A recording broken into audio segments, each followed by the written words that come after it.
우리가 흔히 새해가 되면 이제 기도를 하잖아요. 기도. 그쵸? 뭐, 떠오르는 태양을 보면서 내년에는 건강하게 해주고 행복하게 해주세요라고 기도를 하는데, 그렇게 열심히 기도를 함에도 불구하고 그 내년에도 그 작년과 똑같은 내가 삶을 사는 이유가 내가 나에게 대화하는 법을 잘 모르고 있는 게 아닌가. 그리고 내가 내 운명을 바꾸는 법을 모르는 게 아닌가라는 생각을 한다라는 거죠. 어려운 게 아니거든요, 이게. 리모컨을 찾을 때 저는 리모컨의 이름을 부르잖아요. 그러니까 훨씬 그 리모컨을 빨리 찾게 되잖아요. 어떤 사람은 언니로 불리고 어떤 사람은 동생으로 불렸다라는 건 굉장히 구체적인 명칭으로 불렸다는 거예요. 그리고 아까 사격을 할 때에도 그 12가지의 구분된 행동을 하나씩 불렀다는 건 굉장히 구체적이고 내가 당장 뭘 해야 될지를 알게끔 내가 큰 소리로 부른 거예요. 우리가 기도를 할 때도 똑같이 해야 되는 거예요. 그리고 이 기도를 할 때 제일 중요한 건 내 귀에 들리도록 기도를 해야 된다는 거예요. 그게 내가 부르는 거잖아요. 근데 우리는 마음속으로 해. 그럼 그냥 생각에 그쳐버려요. 그러니까 이게 염원인지 그냥 떠올랐다 사라지는 생각인지 내 스스로 구분할 수가 없어요. 그래서 첫 번째는 그런 염원을 이야기를 할 때는 입 밖으로 꺼내서 내 귀에 들릴 정도로 그게 소리가 돼서 내 감각을 자극할 수 있게끔 소리내서 얘기를 해야 된다는 거죠. 그리고 이야기를 할 때 중요한 부분이 행복하게 해주세요, 건강하게 해주세요, 살 빠지게 해주세요, 이런 것들은 기도가 아니라 그냥 하나의 허무맹랑한 이야기로 끝날 수가 있어요. 왜냐하면 그렇게 내가 이야기를 해도 내 몸이 그거를 어떻게 해결해야 될지를 모르는 거예요. 행복하게 해달라고? 그걸 어떻게 해주는 건데? 살을 빼게 해달라고? 그럼 뭘 해야 되지? 라고 내 스스로가 모르는 거예요. 그거는 기도가 될 수가 없어요. 그리고 그렇게 지시를 하는 건 내가 어떻게 행동해야 되는지와 막바로 연결이 되지 않기 때문에 그냥 공허하게 들렸다 사라지는 소리로 끝나는 거죠. 그래서 소리를 통해서 자극을 줄 때는 굉장히 실천적이고 현실적이고 그 단위가 작아야 돼요. 내가 그 소리를 듣고 무엇을 할지를 내가 알아야 된다는 거죠. 그렇게 알 수 있게끔 나에게 이야기를 해주는 게 나의 감각을 이용해서, 그리고 그 감각을 통해서 그 감각과 연결된 무의식의 정보를 활용할 수 있는 가장 좋은 방법이라는 거죠. 내가 내년에 살을 빼는 거예요. 다이어트를 하는 거예요. 그러면 살 빠지게 해주세요가 아니라 살을 빼기 위해서 내가 해야 될 것들이 있잖아요. 운동을 하고 뭐 식이요법을 이렇게 써야 되고, 그러면 그런 것들에 대한 정확한 계획이 있어야 돼요. 내가 어느 정도를 하고 어떻게 움직여야 이 정도의 살이 빠지겠다라는. 그러면 그 중에서 내가 제일 첫 번째 해야 될 거 있잖아요. 내일 아침에 일찍 일어나서 공복에 30분 동안 걷는다든지, 그렇게 내가 이성적인 판단을 통해서 내린 구체적인 계획, 그러면 바로 그거를 할 수 있게끔 해달라고 나의 목소리를 통해서 나에게 그런 간절함을 들려주는 것, 이게 기도가 된다라는 거죠. 그러니까 내일 아침에 일어나서 내가 밥을 먹지 않고 30분 동안 걸을 수 있게 해주세요. 이건 기도가 되는 거예요. 그리고 그런 지시를 내렸을 때 나의 모든 감각들은 내가 그렇게 할 수 있게끔 나를 움직인다라는 거죠. 그리고 그런 세세한 지침들이 쌓여서 내 무의식이 이제 그런 지침들을 흡수하게 됐을 때 내가 그렇게 세세하게 얘기하지 않아도 어느 순간 그게 내 몸을 아주 자연스럽게 움직이는 동력이 된다라는 거예요. 그럼 그게 바로 내가 내 살을 빼는 운명의 길을 만든 거예요. 내가 행복해지고 싶어요. 그러면 내가 어떻게 해야 행복해질까를 가장 이성적으로 생각하셔야 돼요. 구체적으로. 그러면 굉장히 긴 플랜을 짤 수 있겠죠. 그 긴 플랜 중에서 그럼 내가 당장 할 수 있는 게 뭔가? 내가 행복해지기 위해서는 내가 뭐 내 자녀와 내일 뭐 3분이라도 이야기를 해야겠다. 그렇게 하면 가정이 화목해지고 뭔가 좋아질 것 같다라는 그런 계획을 짰다라면, 기도가 가정이 화목해지게 해주세요가 아니라 내가 내일 내 아이와 3분이라도 이야기를 해줄 수 있게 해주세요. 그리고 그 이야기의 주제는 이거였으면 좋겠어요. 라고 아주 구체적으로 나에게 지시를 해야 된다라는 거예요. 그럼 내가 그 이야기를 듣고 내가 자는 사이에 스스로 생각하는 거예요. 이 문제를 어떻게 해결할까? 어떻게 내일 3분 동안 이야기를 할 수 있을까? 이 주제를 어떻게 다룰까에 대해서 아주 구체적으로 스스로가 스스로에게 이제 어떤 해결책을 내 모든 감각을 이용해서 찾게 된다라는 거죠. 그러면 내일 아침에 일어나서 그렇게 3분 동안 대화할 수 있는 확률이 굉장히 높아져요. 그리고 그런 것들이 하나씩 쌓이면 그 내가 생각하는 어떤 행복에 조금씩 더 가깝게 다가갈 수 있게 되는 거죠.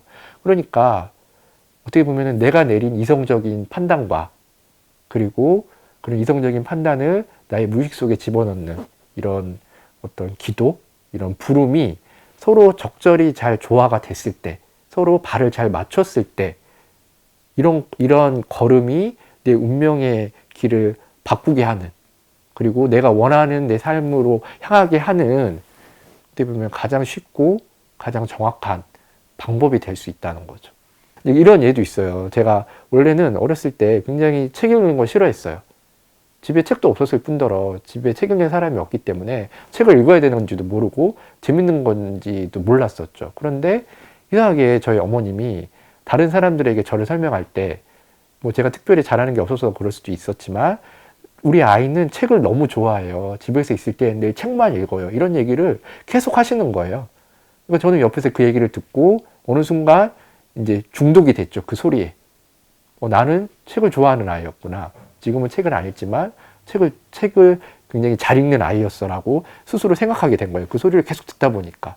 근데 거기서 끝난 게 아니라 그런 식으로 내가 나에게 주입을 시키다 보니까 어느 순간 지금 제 취미가 독서가 돼 있는 거예요. 그러니까 엄마가 그렇게 불려줬던 그 소리들이 내 무의식 속에서 나도 모르게 그 방향으로 나를 끌고 가는 엄청난 큰 힘이 됐다라는 거죠. 제 운명이 바뀐 거죠. 그 소리를 통해서. 이제 어떻게 보면 가난했던 시절이었으니까 과외를 시킬 수도 없고 좋은 학원을 보낼 수도 없는데 책을 열심히 읽었으면 좋겠다는 엄마의 기도가 어떻게 보면 제 마음을 움직이고 저의 운명을 바꾼 가장 큰 힘이 될 수 있었다는 거죠.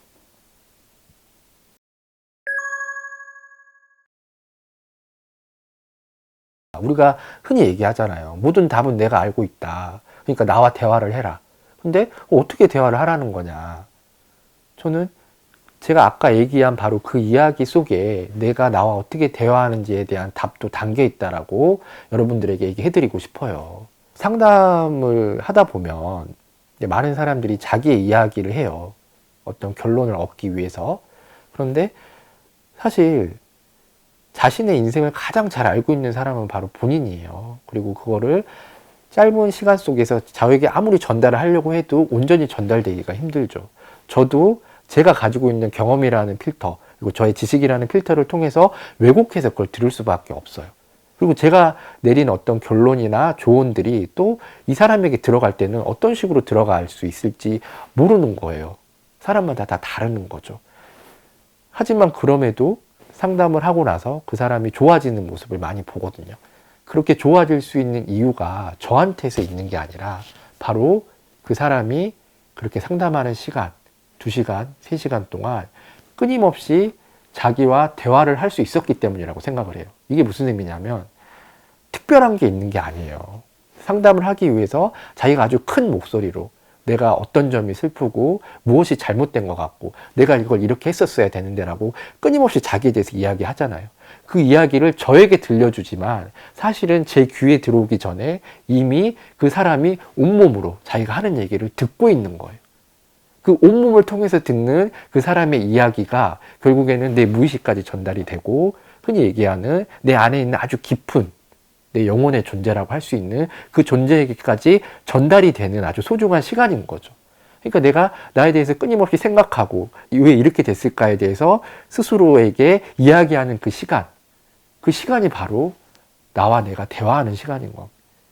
그래서 내가 아무 이야기를 안 해주는 것 같지만 내가 그렇게 울부짖는 그 시간 동안 나의 깊은 곳에 있는 이 무의식, 그 오랜 시간 동안에 그 유전의 진화를 거듭하면서 쌓인 그 무의식 속의 어떤 존재는 내가 들려준 그 이야기를 통해서 끊임없이 그 문제에 대한 해결책을 찾아요. 그리고 어느 순간 찾게 되면 어떤 방식으로든지 나에게 알려주기 위해서 노력을 하는 거죠. 그게 바로 우리가 하고 있는 나와의 대화예요. 어떻게 보면 이게 바로 내가 내 영혼과 대화하는 가장 쉽고 확실한 방법이기도 하죠. 내 스스로 내가 무엇이 잘못됐고 어떻게 살아야 되는가에 대해서 내 귀에게 들려주라는 거예요. 내 귀에게 들려줬을 때 내 귀만 듣는 게 아니고 내 모든 감각들이 동원된다라는 거죠. 그런 식으로 내 몸의 모든 감각을 통해서 내 이야기를 스스로 듣는 그 과정들이 바로 내가 나와 대화한다라는 거고, 그게 바로 약간 어렵게 얘기하면 내가 내 영혼과 대화하는 방식이라는 거죠. 그리고 그 방식을 통해서 결국에는 꿈을 통해서든 아니면 번뜩이는 영감을 통해서든 아니면 또 누군가를 끌어당기는 힘을 통해서든 그 답을 가르쳐 줘요. 어떻게 보면 내가 운명은 있다라고 생각했기 때문에 이렇게 만들어질 수 있는 일이잖아요.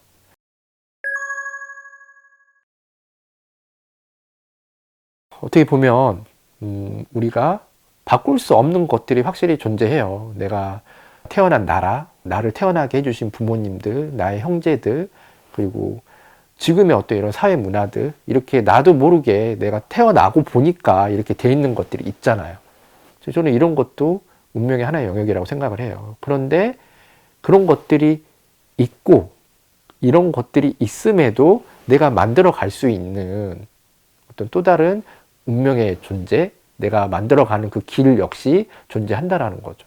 저는 우리가 살아간다라는 게 어떻게 보면 이미 만들어진 것과 내가 만들어가는 것들을 어떻게 조율해 나갈 수 있는가라고 하는 하나의 게임이라고 생각을 해요. 그 게임을 내가 즐겁게 해내느냐 아니면 엄청난 고통 속에서 그런 것들을 해내느냐 역시 내가 그것을 어떻게 보고 어떻게 해석하느냐의 문제가 되겠죠. 그래서 새해의 이 시작을 나의 소리를 통해서 새로운 길을 열어가는 시작으로 삼을 수 있었으면 제법 괜찮은 한 해가 되지 않을까. 이제 여러분들도 그렇게 생각하시고 그런 힘찬 그리고 의미 있는 행복한 구체적인 그런 새해를 열어가셨으면 좋겠습니다.